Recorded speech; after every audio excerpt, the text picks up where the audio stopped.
Hey there, and welcome to a brand new episode of Show Me the Crypto. This week we chat with Matt Leising, who is the co-founder of DeCential. He also wrote the book Out of the Ether, an incredibly intelligent guy with a lot of information about this space. Ulf, what did you think of this episode? Honestly, Matt is such a wealth of knowledge. He's been in the space for a long time. He first heard of Bitcoin in 2013 and ended up writing about it, covering it at Bloomberg. He was one of the earliest reporters to be writing about everything in the crypto space, and talking to him about everything he's covered, writing his book, his interview process, and everything he's learned along the way about Ethereum and the founders and Vitalik's story and all that was so interesting for me. Yeah, we broke down a lot of different topics, some spicy questions like, is there a rivalry between the authors who have written Ethereum style books? You'll hear what he has to say on that. And then we jump into some current events at the end of the conversation, talking about the banking situation the last month in the US, Balaji's $1 million bet. This is an interview you don't want to miss. We hope you enjoy it. Show me the crypto. Show me the crypto! Show me the crypto! In a world on the brink of disruption, two men will bring you clarity by interviewing some of the most intelligent and influential names in the blockchain world. Welcome to Show Me the Crypto with your hosts, Wade Patterson and Ulf Lonergan. Well, hi there, and welcome to Show Me the Crypto. My name is Wade Patterson. And I'm Ulf Lonergan. We're a couple of friends from Canada who love learning about cryptocurrencies and blockchain technology, and we're happy you're along for the ride. Whether you're a crypto virgin or you know your way around the block, we hope our interviews with some of the most intelligent and influential people in the blockchain space help deliver you with value. And on this episode, we're joined by Matt Leising, a former Bloomberg reporter and co-founder of DeCential. Bitcoin landed on Matt's radar in 2013, but he shrugged off interest until 2015 when he began to understand the power of blockchain technology more fully. In 2020, Matt published Out of the Ether, which documents Ethereum's history and the $55 million heist that almost destroyed it all. DeCential is focused on humanizing the people who are at the forefront of the crypto industry through films, a documentary series, and journalism. Matt, welcome to Show Me the Crypto. Hey guys, thank you so much. It's a pleasure to be here. Yeah, we're really excited to dive into a few different topics with you, but I want to start in kind of maybe a random, very specific place. And in 2020, you were on Pomp's podcast. And at that time, you said that one thing you really appreciate about the Ethereum community is the idealism. And you said that to be a reporter, you have to sort of have this belief that you're going to change the world. And considering you were a Bloomberg reporter for 17 years, at what point did you develop the belief that you were going to change the world? Oh man, you guys need to research. I'm impressed. And using my own words, I don't know that I don't know. I might soften that a little bit today. I don't know that a reporter has to believe they can change the world, but I think they should understand that they have the ability to change the world. There are a lot of cases in the history of the really strong journalism that does change public opinion, like the Pentagon Papers in the Vietnam War, or lots of other examples that we could talk about. I think what I was getting at there was that it was really a breath of fresh air to sort of get immersed into the crypto world and meet a lot of people who do want to make the world a better place, and they're doing that from a genuine place. They're not being cynical. They're not doing it for money. And I really found that refreshing, especially after reporting on Wall Street for a long time and going through the financial crisis, which, brought the global economy to its knees through just stupidity and greed. And then, so I just really kind of, I think, gravitated towards people in crypto. And especially when I was reporting on my book, I got to know the founders of Ethereum and the folks that helped make that all happen, pretty well. And I just came away really impressed. And so I do think that is that is something that I think exists in crypto. I think a lot of people in this industry think they can change the world, and they already have changed the world, and it's continuing. So I guess, maybe I was getting a little carried away with myself back then and on Palm's podcast, but I think reporters are important, but I think, what we're doing is we are telling you the stories of the people who are making things happen. It's like very rarely does the reporting kind of become the story. There are other examples, like I said, like the Pentagon Papers or Watergate or a lot of things that you could point to. But I think in my own, what I try to do is just be really true to the source of the story and the characters in there, and do my best to convey their story honestly and with the respect that it deserves. And that's something that I think helped me along my career, because not everybody in journalism does that. Do you think that maximalism in the space surrounding primarily Bitcoiners and then those who are more open, either into ETH, and we call them ETH maxis if you want, or just those who are more accepting of all crypto and everything that blockchain technology is doing? Do you think that when we talk about having that ideal around changing the world for the better, do you think that maximalism hurts that? There's people, those true Bitcoiners who that's all they stand by.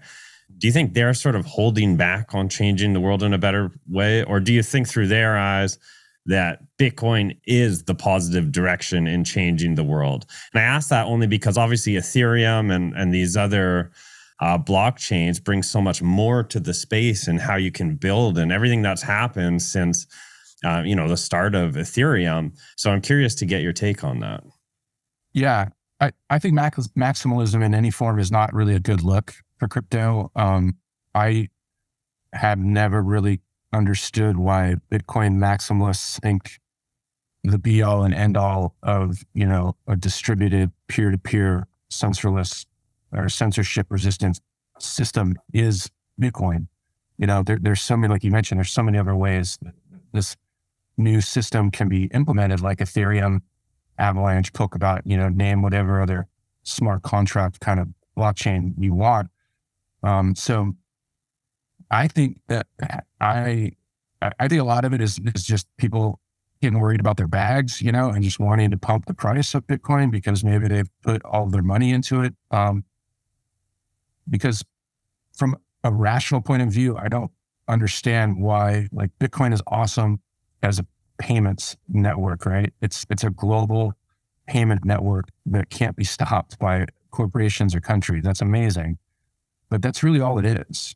And that's not to slight it, but when Ethereum came around, people realized, oh, we could do so much more with this. There can be applications for finance. There can be applications for art, for music, for culture, and it just really kind of opened the door to so many new things. So it kind of baffles me. Yeah. And I think it's not a great look, but I don't think that, I think they're loud voices, but I don't think they're like the majority of voices either. And I think,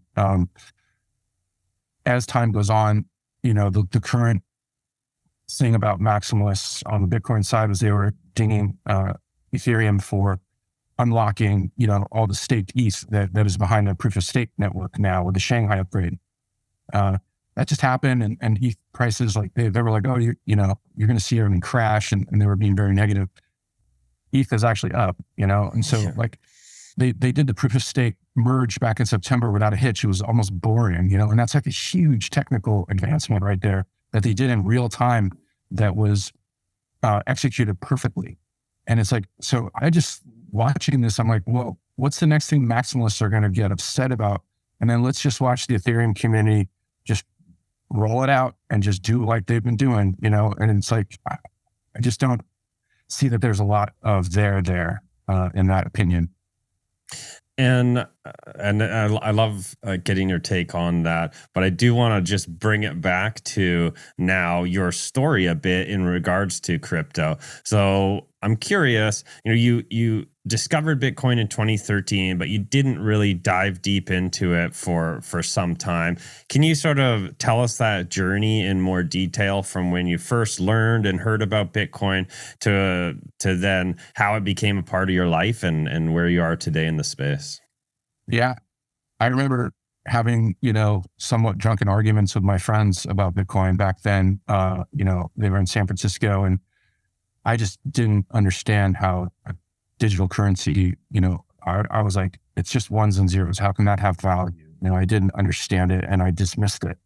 And it wasn't even like I was even considering investing or anything like that. I just didn't get it from a practical sort of technological point of view, because I didn't understand the blockchain breakthrough that had happened. And so that's what took me a couple of years. It was in 2015 after I read a story in The Economist about the blockchain that the light bulb went off. And I'm like, it's really, it's a global network of computers. It's peer-to-peer.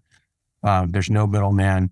And I have been reporting on Wall Street for a long time at that point. And I was like, well, Wall Street's just a network as well. It's got investors on one side and banks on the other, and they're transacting all the time and every day. And, trillions of dollars is flowing through all of this infrastructure. So what's the difference? I didn't see that there was much difference. And so that's how it really sort of made sense to me. But even at that point, like Ethereum had just launched, and I didn't even really know about Ethereum when I started covering blockchain on my beat. It was more about there was this company called Digital Asset Holdings. It was, the CEO was Blythe Masters, who had done a really big deal at JP Morgan, and banks were starting to experiment with this technology in what came to be known as enterprise blockchain, where you've got a known set of participants in a group and they trade directly with each other. There's no coin involved, there's no mining, but it's it could really vastly improve the efficiency of the transactions. And so that was the state of Wall Street experimenting with blockchain in 2015. And then once Ethereum kind of grew in prominence and the DAO hack really sort of, I think, brought it, a lot of attention and a lot of other stuff, it just kind of brought it kind of into focus. That's when people, I think, started realizing that, here now we have a whole new platform that we can use, these smart contracts. And that's when it started really to take off. And, in a couple of years, we'd have DeFi summer and all sorts of things would start happening. In terms of when you were working at Bloomberg, what was that conversation like in terms of, you just mentioned, when you're covering blockchain on your beat? And I heard in another interview you were talking about that was something that you brought forward, that idea, but there's got to be it's a pretty big jump or a level of trust of whoever approved that, the editor or somebody being sure, yeah, you can start covering that. I mean, what was that like? Did you have a bit of a short leash in terms of where your range was that you were able to focus on, or was it a simple conversation? They trusted you to run with it? Yeah. On the one hand, it was easy. And on the other hand, it was very difficult because my beat at that point had evolved into something called market structure. And how do markets work or not work? Where are the problems? What's regulation doing to update markets? Things like that. And so I pitched it in that vein. It's look, blockchain is a potential huge market structure update to how Wall Street and finance works, because now you can create these networks. And whereas, traditional finance, in some markets, you might be waiting weeks to have your transactions verified and cleared, right? And closed. In other more common markets, it's maybe 2 or 3 days. With a blockchain implementation, you can cut that to minutes, and so time is money. And that's a huge, huge driver for Wall Street. So that was my pitch. And that went over pretty well because my bosses understood that. But then I started bringing them stories, and the first story I ever did got spiked, which, is pretty rare. That means they killed it. I had done all the work, I'd written it. And it was, I don't know if you guys were around then, but it was, the debate was, it's blockchain, not Bitcoin. And that was the big thing then. It was people were starting to move in the direction I kind of described, where it's the blockchain is the really interesting technology here. Bitcoin is fine, but let's use the blockchain technology to do all sorts of things in other industries. And so it was a bit of a tempest in the teapot kind of argument at the time. A lot of it was on Twitter, of course. And so I talked to people on both sides, and my editors were like, this is stupid. Like, what are we doing here? You know, like, you got to do better. And so I was like, all right, I got really mad because, you know, I don't like to see a lot of work go down the drain. But yeah, so it was, you know, not everything just sailed right through. And it was that learning process with my editors and people up top in the organization that was difficult because, you know, it's a lot of education. And I went through a lot of different editors in my years there. And every time I'd have to like, okay, now I got to train a new editor on like, what's blockchain and what's a smart contract. And, you know, so, and then I'll say also just lastly, at a high level at Bloomberg, Bitcoin was very, looked at very skeptically. It was looked at as something that you used on Silk Road to buy drugs. It was like the Mt. Gox hack, you know, was the thing that people knew about. It was, you know, about hackers and thieves, basically. That was kind of, you know, the way that the organization as a whole, like Bloomberg, the financial part of Bloomberg, was very skeptical of it. So they didn't want to touch crypto in a business sense for a long time. And I kept trying to get them to like say, you know, we should have pricing for Bitcoin and Ether on the terminal. We should have this and that. There's all this data. And it took them many years, to be honest, before they came around. It wasn't until like the 2017 sort of, you know, craze where Bitcoin topped 20,000 and ETH was 1,400. And, you know, everybody was talking about it all of a sudden. And I think that kind of turned the tide for the higher ups at Bloomberg as an organization. So in regards to the ETH DAO hack, that's something you had just briefly touched on, but I think a lot of our audience may not actually know the details of what went on there. While it is widely known as far as like a term, people hear about the ETH DAO hack, unless you were around or have done your history, you may not really know what that means. So would you be able to give us even just a Coles Notes version of sort of what played out and what that was all about?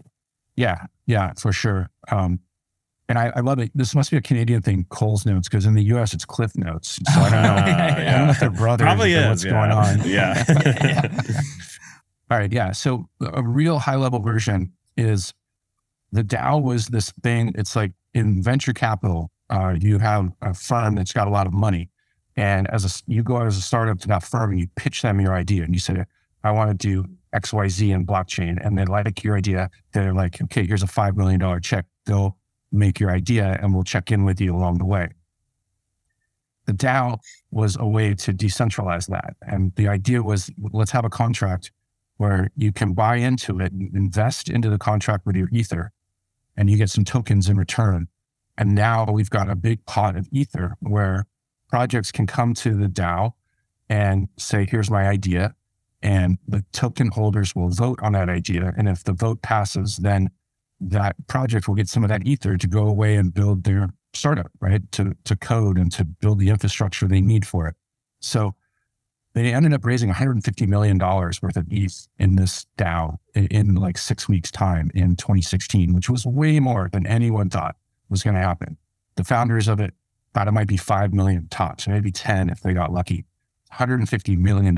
So the fundraising time closes, but this is denominated in Ether, which is a currency, and it's going up and down in value, right? So as Ether goes up in price, the amount of value in the DAO goes up. So in about another month, it had reached $250 million. So you got $250 million of Ether sitting in the smart contracts on the blockchain, and it gets hacked. And it's like a really sophisticated hack. It's really beautifully done. And you can't do anything about it because the contract is live on the blockchain. You can't just flip a switch and turn it off. So people have to just watch as the money just gets siphoned out of the DAO. So about $55 million is stolen. The hacker is, to my knowledge, pretty much, there's a few reports out there, but I think he's still pretty much unknown, him or they or whoever it was. And what it did was it forced the Ethereum community into a really difficult debate about whether they should allow the hack to stand or whether they should do something about changing the history of the blockchain to make it as though the hack never happened, which is something that you can do in blockchain. It's kind of like, we're definitely in a science fiction territory here. But so that it was put to a community vote, and everyone in the Ethereum community had a chance to vote on this, and they voted to change the history. So there was an upgrade to Ethereum. It was called a hard fork, and that hard fork changed the code so that it made it so that the hack and the bug in the DAO was changed. So now the DAO existed after the upgrade, but it existed so that if you had those tokens that I mentioned, you could go and give your tokens back to the contract, and you'd get your Ether back. So it was like nobody got their money stolen. And so that's the very high level. If you guys want to get into it more, there's a lot more under the surface. But I think, we were talking about maxis, and that was a huge debate. And the Bitcoin world hated the idea that Ethereum was going to change the history of their blockchain, because that was supposed to be forbidden. That's one thing that you hear about blockchain, is that it's immutable. It's like a record that is meant to never be changed, because if you can start changing the history, then all the future transactions get thrown into doubt. It's got to be like rock solid. But it was a vote by the entire community, and they decided that was the right thing to do for Ethereum.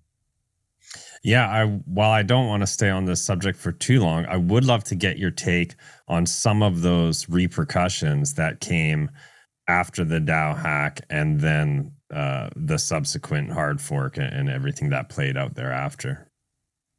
Yeah, I think in the big picture, I don't think there were many negative repercussions for Ethereum from the DAO and how they handled the situation. It certainly didn't hurt them going into 2017 when the ICO boom was about to, make everything go crazy. And Ethereum has continued to be, huge blockchain. It's the number 2 token out there after Bitcoin. It's the most used blockchain by user numbers.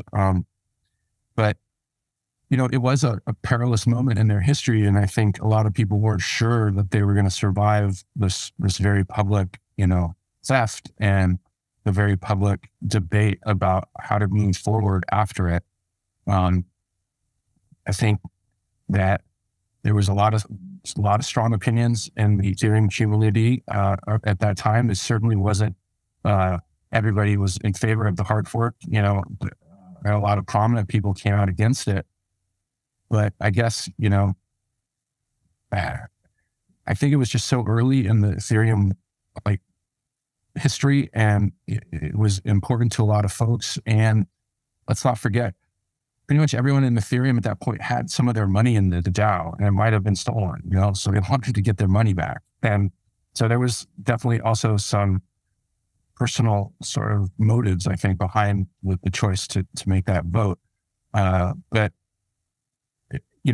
except for maybe some public relations or PR, sort of like some of the way it looked at the time and the way that some people can still criticize it, I don't really think, besides that there were many serious repercussions from it. I think the community moved on and has shown that they are flexible and are willing to make changes when they're necessary. So Ethereum has a very interesting backstory, which you've written about. And I'm curious in regards to the founders of Ethereum and some of the stories that you got to learn about during your research process for your book. What stood out, and what were some of those aspects of your process that were sort of the most interesting for you during that time? One thing that I came away from the reporting on the book that I did not expect going in was that I was able to, I think I created a really interesting picture of Vitalik Buterin, the inventor of Ethereum. I went to his high school. I interviewed his English teacher and his math teacher and the principal of the school. And he was we all considered him a genius, and he's an amazing, intellectual mind. But it's not just computer science and blockchain where he's really good. He was crushing it in Greek and Latin, in chemistry, calculus, all of the subjects. He was the valedictorian of this it was a gifted high school for students in Toronto. And I kind of came away with that, with a real bit of a newfound respect for him in terms of like, he's really a bit of a Renaissance man. He did it all. And he also just shared a lot of his time with me. I interviewed him probably like a dozen times at least for an hour each time. So, I had 13, 14 hours of interviews with him, always in person for the book. Like we met all over the world because he's just traveling everywhere. And then he very generously shared some emails that he was writing at the time when he was coming up with Ethereum, as he was traveling around in Europe. And he was writing home to his parents and friends. And, they were pretty vulnerable emails. He admitted to being, lonely and not sure what he was doing and confused, but also really excited and, happy to be out in the world. So I just, I was really, I came away really impressed with him. And I think that helped me create a real three-dimensional profile of Vitalik as a person, not just as the creator of this technology. Some of the other stuff that, and that process is I think what helped me is, and I mentioned with Vitalik, like what I would do is I'd talk to somebody for an hour and interview them and record it. And then I'd kind of stop and I'm like, okay, that's great. Because I kind of start flagging after an hour and my concentration kind of lapses. So I say, thank you. And then I try to set up the next interview with the person. And then in the meantime, I go back over that interview and I go back over all the notes and I'm like, oh, this was an interesting thing that was said, but I didn't follow up. So I need to follow up. And by doing that over and over with people, you really get a really great layered explanation or a layered history of what that person was doing at the time and how they were feeling. And it just really, I think, helped me get a ton of information that I knew. Like when I was done, I had like this pile of information. I'm like, all I have to do is dig through this pile and create my book because it's all there. The only thing I have to do now is pick the right parts and put them together. So that's just my own technique. I know other people like to go for like 4 hours and just try to do everything with somebody, but I personally don't have the energy for that. I just need to kind of keep my focus a little sharper. Ethereum's story has been written by a few different authors. We've had Cami Russo on the podcast in the past. My question is, what is the relationship like between, she's a former Bloomberg reporter as well, but between some of you in the author community writing Ethereum's story, is there a level of competition there, or is there a general mutual respect for each other's takes? Or, is there any controversy? What are the thoughts there? Not much controversy that I know of. I think there is a sort of a little bit of a professional competition, because it's a great story and it, honestly, it is like one story, it's like if you talk to the same people, you're going to kind of come out with the same story. So, I guess it just depends on how you tell it, then at the end of the day. I think, I knew Camilla from when she was at Bloomberg. I remember her getting onto the crypto beat and, starting to cover Ethereum and then going off and doing her book. So I think, everyone has their own different methods. And I think, I'm just happy with what I was able to do with Out of the Ether. I was very proud of it. And it was the most fun I've ever had in my career. And so, that's just kind of how I like to think about that in terms of the competing books that are out there. And since you wrote the book, obviously a lot has transpired. This whole industry moves at 1,000,000 miles an hour. One thing, it's kind of like, even if we talk about the ETH DAO hack, big news at the time, but a few months later, no one was probably even thinking about it anymore. That's how it goes in this industry.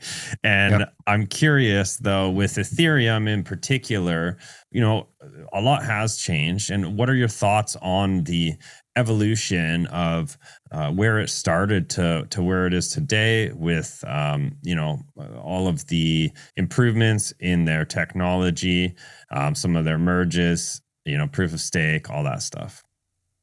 Yeah, I think that on the whole, I've been very impressed with the Ethereum core developer community. I bet those are the folks that are basically, steering the ship and making these upgrades. they've never really been on time with things. That goes back to the crowd sale for Ether and all that stuff. It's always been delayed, but they've always delivered on what they said they would. The merge is a great example of that. But I think a little more specifically, like going back, the DAO was a really, I think it's still a very interesting idea and shows the potential of what these decentralized systems can be used for. I think it was a little bit before its time, but that has always continued, because if you think about the initial coin offering craze in 2017, that's like taking a very important banking system function, which is raising capital for your business, right? For your startup, or sort of to keep operations going with money. And prior to this, you always had to go to a bank or for a loan, or to a venture capital fund, or a private equity, or some place like that where it's a centralized authority. You can say no. With the ICO innovation, you're now going out to the world and saying, hey, here's my coin. This is my idea. I want to sell you my coin so you can invest in my idea and I can make this real. And it's peer-to-peer, it's decentralized. It's very much democratizing the whole way that you can raise funds for your business. So that's amazing. Of course, there were a million scams and people lost a lot of money, but it doesn't take away from the fact that this very core banking function was now taken and remade in the Web3 sort of peer-to-peer fashion, right? Then you look at collateralized lending and the crypto credit community that also emerged a few years later. That's another huge part of the traditional financial world, where you need to go get a loan from a bank or from somewhere. Now, if you had Ether or Bitcoin as collateral, you could pledge that and get a loan so that you could not have to sell your crypto to pay the rent, or to fund your business, or other ways that you could use cryptocurrency in credit, to earn interest and things like that. So once again, a lot of things went wrong, and a lot of crypto credit companies are now gone because they were not transparent with what they were doing with the money, and they were, kind of running afoul, I think, of the idea in crypto that transparency is important, and that you should always be, it's an open source kind of public blockchain idea. But it doesn't change the fact that that's another huge area of banking, lending, that's now been remade in a peer-to-peer decentralized fashion. So now we're seeing that today with art, with the NFT market, and how artists are now, connecting directly with their collectors or their fans and selling things without the need of a gallery. Music is starting to experiment with this in the same way, where artists and musicians can go directly to their fans and sell them NFTs that might give them access to special events, or, like merchandise that you can't get anywhere else. And so all these different industries, the parts of our culture, are coming to this and seeing that it might be a solution to the problems they've had for a long time. And I think that's really amazing. And it's a little bit slow going, and people are wary of it, because when, like last year, I just wrote, 2022 did its best to destroy an entire industry's reputation. Like it was really bad for crypto, and all the stuff that happened, culminating with FTX and just the massive fraud that was. And so that's tough, that's a hard thing to bounce back from. But I think it's similar to like the internet or AI today. Blockchain, it's about the technology, and the technology is going to endure, and people are going to find novel uses for this technology, just like I've been describing. And so that's the thing that keeps me going. And I find that is the evolution of Ethereum that I find really fascinating. You touched there on NFTs, and I had mentioned earlier in the interview the conversation you had with Pomp back in 2020. Another interesting thing from that interview is that you talked about NFTs, and this was pre-NFT kind of craze, and you specifically mentioned CryptoKitties, and you joked that sometimes people like to shit on CryptoKitties or like that, but you were saying it's a really important concept, and that like essentially you kind of predicted the future the way you responded to that. So my question is, did you even at that point in time imagine how crazy of an explosion NFTs would have in 2021, not just in value, but in terms of like all of the projects popping up and some of the real use cases. Like, did that surprise you? Yeah, that did. I wish I could say no, I was totally on top of it. And I was, in there with the first, crypto punks or Bored Apes, but I wasn't. But so, yeah, I think people really kind of blew the lid off the market, right? When he sold 1,001 days for $69 million, right? And you all of a sudden had Sotheby's and Christie's and these, venerable auction houses getting involved. So that definitely took me by surprise. I did not see that coming, where you would have not only just famous artists, but just a project like Bored Ape Yacht Club, where, it was just something cool that people liked. And, Bored Ape was really smart in giving you the IP rights to that NFT. And you could, take that ape and create a whole world around that ape. And so that was really smart, because a lot of NFT projects weren't doing that. But going back to my point in 2020, it didn't surprise me, because for anyone who actually understood what an NFT meant and that digital scarcity was now a thing, that's a huge leap. And I should have mentioned that before, like with the ICO and crypto credit will, NFTs and creating digital scarcity for the first time, because now the digital file can be, the provenance can be checked on a blockchain. And so that it's valid. That's a huge leap forward. And so I stand by that. And I still think that, that's how I try to explain it to people who, talk about right clicking on a JPEG. But sometimes, people don't want to hear it. Can you tell us a little bit about DeCential, how that idea came about, what that's all about? Yeah. So my book had come out, and I don't know, been out for about 6 months or something. And this guy gets in touch with me out of the blue. His name's Neil Berkeley. He's a documentary filmmaker. And he read my book, and he loved it. He had been red pilled on crypto not too long before that. And he wanted to option the book to make it into a documentary. And so we started talking. I looked him up, and he had done an amazing documentary about Gilbert Gottfried. He had done another great documentary about Dan Harmon, who was the guy who created Community, created Rick and Morty. And so these are all things that I love. And so I was really impressed with him. But we both sort of had this idea about crypto and about the people and how we tell stories about people. Like, he was doing it in the medium of film, and I was doing it on the page. But we kind of treat our characters the same way, and with a lot of respect, and trying to make them into three-dimensional human beings. And as we just kept talking about crypto, we both realized that we didn't feel like there was enough of that storytelling in the space. And it was a lot of times, it was always about the tech. And you get lost. What gets lost is the people who are actually making that real. And so we sort of took that as our call and said, hey, why don't we just start our own media company and focus on the people and telling stories about the folks who are making this real. And so I was at that point already sort of looking for my next step after Bloomberg. Honestly, some people I've been working with for 15 years have been let go.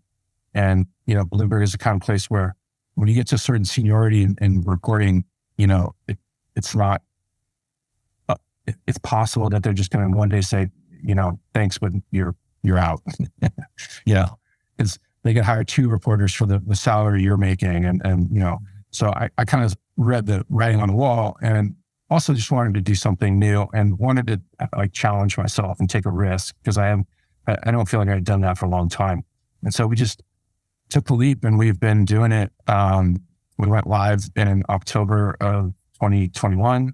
And so, about a year and a half now. And we're just, trying to humanize the space and tell because you guys know this, everyone you touch in crypto is fascinating. Their backstories are crazy, and they're always weird and smart and funny, and they come from all walks of life. And it's like, that's what you want. Those are the characters you want to write about and the characters to populate your stories. So, that's like the well here is like bottomless. And that's what we're trying to tap into. It's super relatable. I mean, obviously we can't get into the documentary style depth through a long form podcast, but it's one of the reasons we like to always start the interviews with the human story of like finding out like who this person is initially, and then sure, let's dive into the technical topic and try to make it more digestible. So I love that you're taking that route, but the question is, many of the crypto characters who are out there, amongst their quirks and all that kind of thing, they do have good intentions, but there are those few who definitely don't. They have selfish, they have different intentions as well. Is the goal to kind of tell the stories of everyone, like not just the people who maybe are focusing on building for the better, but also kind of highlighting some of those people who maybe had more of a selfish intent? Well, I mean, if you can get me Sam Bankman-Fried, I'll definitely talk to him. That's what everybody's picturing when Wade's asking that question. No, we're not like, I want to tell all of the stories, we're not trying to shade it there, but it is difficult when, as you guys also probably know, a lot of crypto projects are very insular. There might be, there might be 3 or 4 or 5 people who are really important to the project, and they might be hard to get to. They might not want to talk to the press, or they might not know where they are. Like it's very different than traditional reporting. And so even when I was at Bloomberg, I found this challenging was just finding the right people and getting them to talk to me, like even in an off the record basis, because I can help form a relationship. But so it's not like I don't want to write about the people that are scamming or maybe in it for the wrong reasons. It's just that what's it? Why would they want to talk to me is the problem. Right. It's like, and you can only ask, I can't force these folks to talk to me. We can of course write about what they're doing in other ways, but, and we've done that. It's just that like, I would love to get Gary Gensler, for an interview. I know him. I used to cover him when he was at the CFTC, and he just won't call me back anymore. He's just totally shut off. And so, you're getting at a good point, and it is a frustration because it's easy to write about a new project that's just getting started and hasn't really been tested because the founders want to talk about their project, right?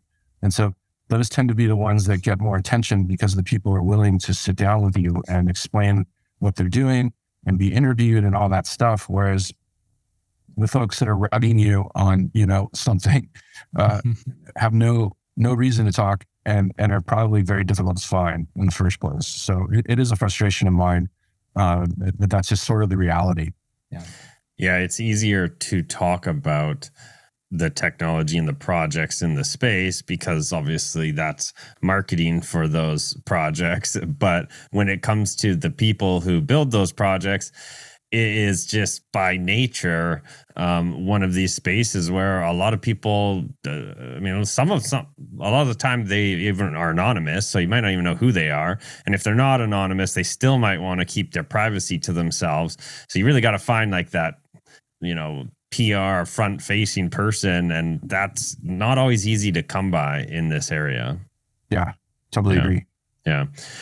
So something I wanted to ask about moving into current events a little bit is, and I'm not sure if you heard this, I think this is relatively new news just the last couple of days, but apparently, and I don't know all the legitimacy or information around this, but FTX has supposedly reclaimed billions of funds, and there's some speculation around users getting money back. Have you heard about that, and what are your thoughts?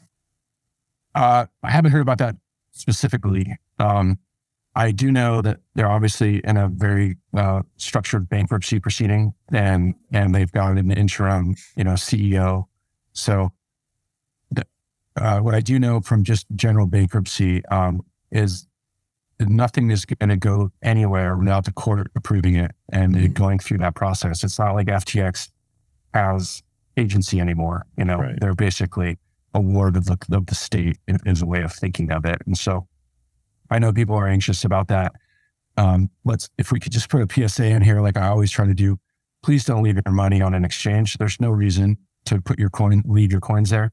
Get your own wallet, get a software wallet or a hardware wallet, take it off exchange so that you're in control of it and you don't get into a situation like this. I've been saying that for years, and it's amazing the number of sophisticated people who still, have money at FTX. And so anyway, I just want to say that because I always try to make sure people take the responsibility, seriously for this.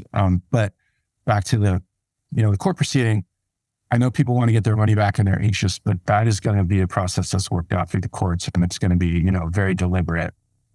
Matt, another thing, speaking about current events that we'd love to get your take on, we're north of the border, but of course, big news last month with regard to some of the banks, Silicon Valley Bank, and of course there was Balaji's big $1 million bet on Bitcoin. Can you we haven't had the luxury of having a guest on and kind of just breaking down that situation a little bit. And you're somebody who's, you've got that experience covering the traditional system, covering crypto. Kind of what's your take on where things are at the moment? Yeah, I think the three banks, so they all start with an S, so it gets a little confusing. Silvergate was the first, I believe, to go down. That was a bank in San Diego. And they were early in the game to allowing crypto companies to, what they had was a payments network. It was an internal payments network where you could have an account at Silvergate in dollars, and then they were allowing you to connect that account to exchanges and things like Tether. And so you could, through various ways, get access as a U.S. corporation or business to the crypto services, that are sometimes hard to.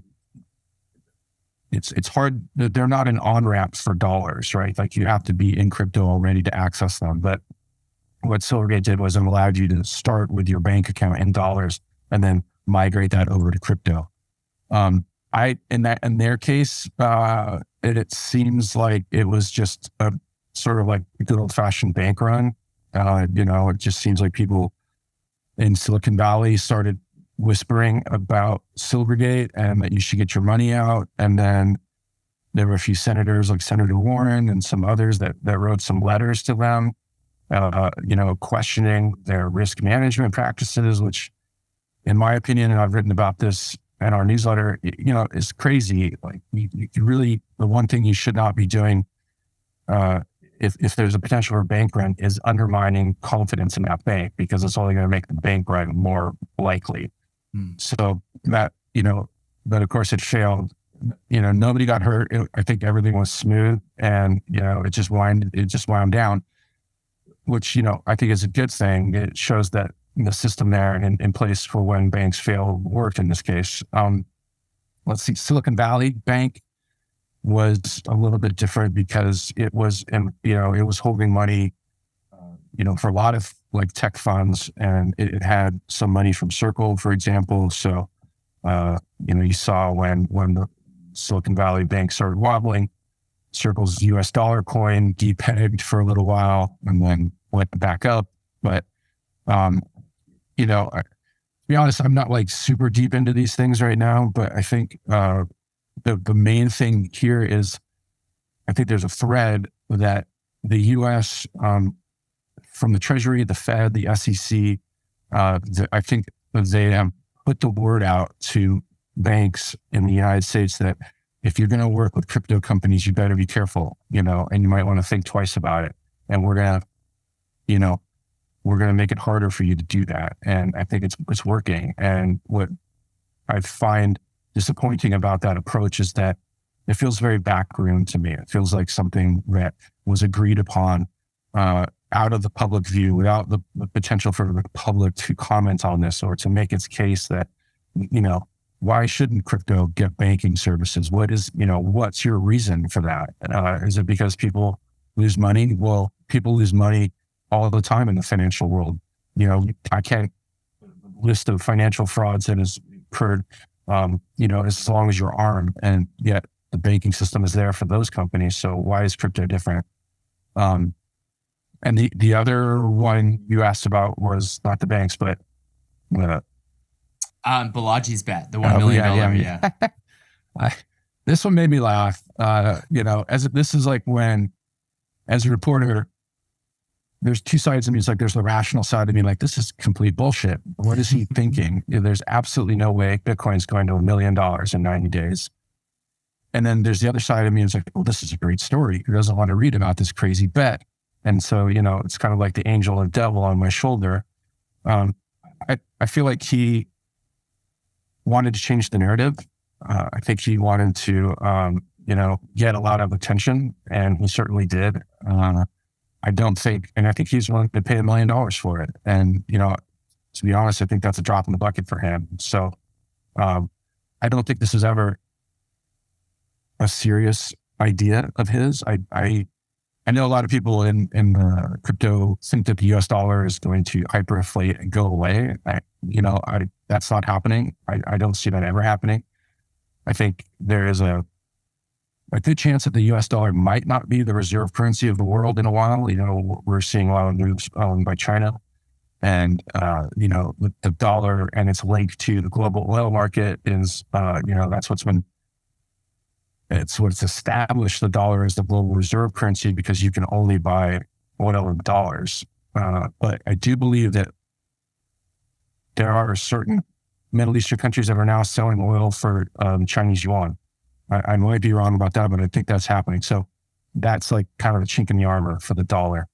But I don't believe the US dollar is going away. I do, inflation is a problem, but there are a lot of causes for inflation that we're seeing.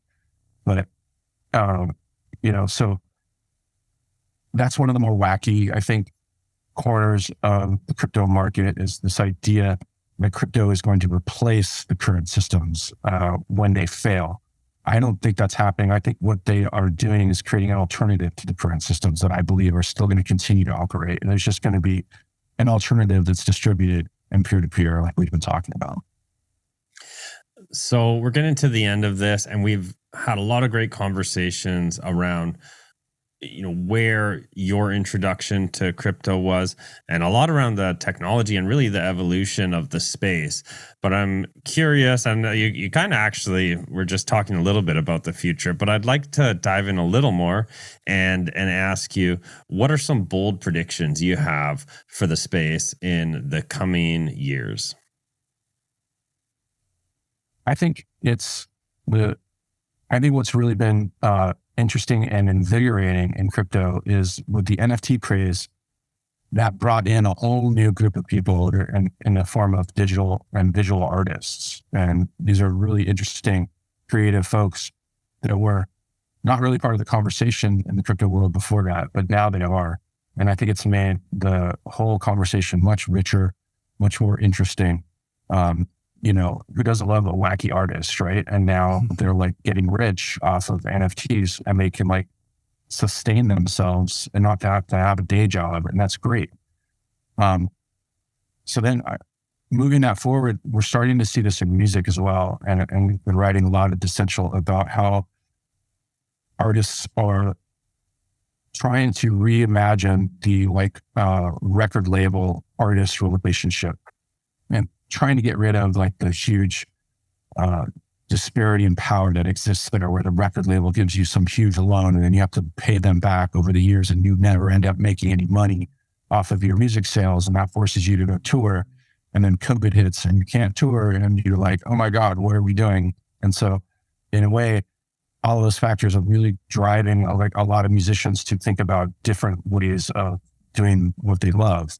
And I think that's only going to continue into other parts of our culture. I wish I could make a bold prediction about what's next, but I just find, like I said before, when people and as it spreads now, because now that there's visual artists and digital artists that are making their living through their art, that starts to spread. And then musicians get word of it and they start talking about it. And then it might spread to architecture or other, things. And it just, that's what I find really interesting, so that other industries and other cultural, mainstays can get introduced to this world and try to find solutions for the problems that they have. And I think that's what's exciting to me about it. And I don't see that going away. It's not going away. I mean, I know a lot of people still think it's a scam and a Ponzi scheme, but they're deluding themselves and whoever's listening to them. So I don't really have time for them anymore. Yeah, totally. It's such a good point. I remember when we launched this podcast back in late 2020, we did not imagine we would be interviewing musicians and artists, and really over the last especially year, that's probably been like 50% of our interviews or so, and it's kind of changed the narrative. So it's such a good point. It's really kind of brought a richer experience to the community. Yeah. Matt, oh, sorry, go ahead. I was just gonna say, it's like, adding, you don't want the gene pool to be, too narrow, and like bringing on all these new folks is just really strengthening, I think, the entire community. 100%. Matt, this has been an awesome conversation. We like to end every episode of Show Me the Crypto with the same 3 questions we ask every single guest. It's a little segment we call You Had Me at Crypto. Ulf is going to ask you those questions. All right. You ready, Matt? I'm ready. Let's do it. All right. The first question, who's your favorite person to follow in the crypto space? I'm going to go with Ryan Selkis. Do you know who he is? Yeah. The founder of Masari. He is super smart, very ambitious, works his ass off, and the gloves have come off with him. And like the way he's going after Gary Gensler at the SEC, and just the general way that regulators are treating crypto right now and the banking system, I think is really important. It's not something I've chosen to do in my own Twitter usage, but I'm glad somebody like Ryan is doing it. And I would highly recommend you guys, your listeners, follow him. He's it's at 2BitIdiot, I think is his Twitter handle. So yeah, he's just really great on a lot of different levels. And Masari is doing amazing things in terms of research and analytics and all sorts of stuff for crypto. Love it. Second question, what will the price of Bitcoin be 10 years from now? This is the NFA section, right? Of course. Yeah. Not financial. We're going 10 years out. If anybody took this as financial advice, that would be insane. All right. I'm going to say 50,000. I think if Bitcoin in 10 years is at 50,000, that'll be very good for everyone. I'm not, I might be completely wrong here. I am not one of those people who thinks it's going to 1 million or even, 500 or 1,000, whatever. If it's got a value like that can sustain itself, I think that would be fantastic for Bitcoin. So just to dive into that a little bit, because we've seen Bitcoin over 50,000 by quite a margin. Is your thoughts there that it will sort of stabilize and maybe a little higher, a little lower, but sort of eventually sit around there?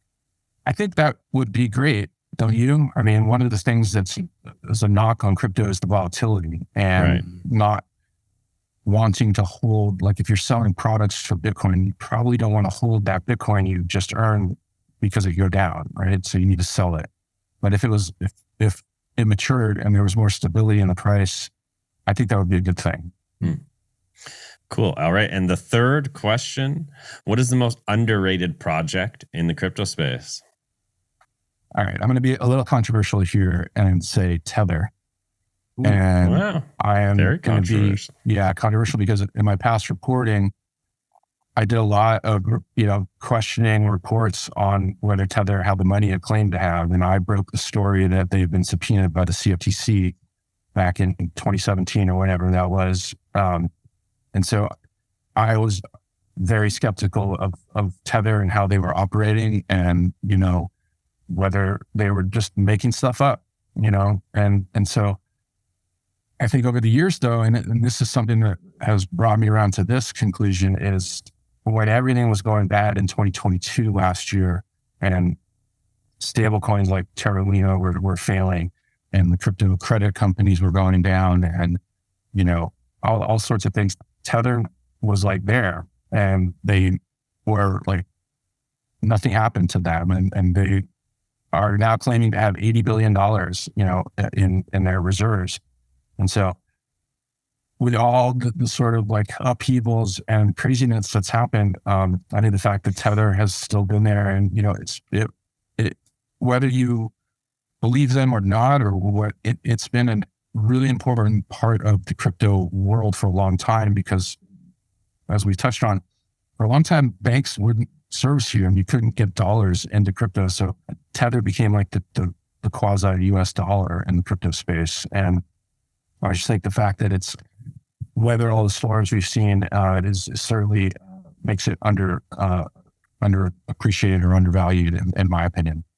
You did some research, didn't you, a couple of years ago about the Tether reserves because you were skeptical, and then came across, actually, from what you found, which at the time was, I think, was the most robust findings or documents that had been released, that you were surprisingly like, or you were surprised to see that they did have the level of reserves that they claimed to. Yeah.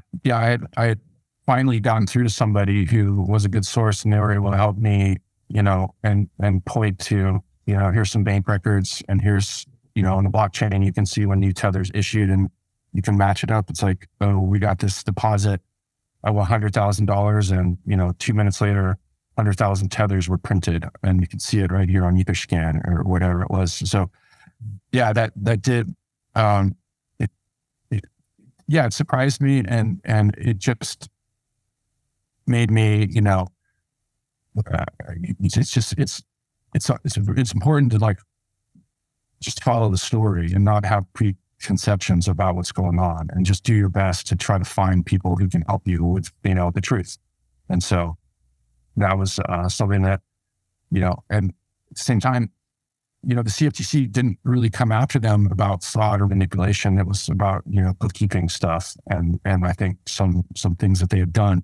But as I was told during that reporting period, CFTC was shown all the same things that I was shown. They gave them everything they wanted, and they never shut them down. They never, so it's like the narrative is out there that Tether's maybe a scam, but if you look into it and you do your research, it's hard to kind of feel that might be true. Matt, this has been a great conversation. One thing I mentioned before we hit the record button is that you're just such a wealth of knowledge in this space. I mean, you wrote the book, The Story of Ethereum, but also just your knowledge on that whole industry in general it's a treat being able to talk to you and tap into that. Thank you so much for joining Ulf and I on this episode of Show Me the Crypto. Yeah, thank you, Wade, and thank you, Ulf. It's been really fun. I really enjoyed this, and thanks for all the kind words. I really appreciate it. Thank you for listening to Show Me the Crypto. Please make sure to subscribe, as well as rate and review this podcast.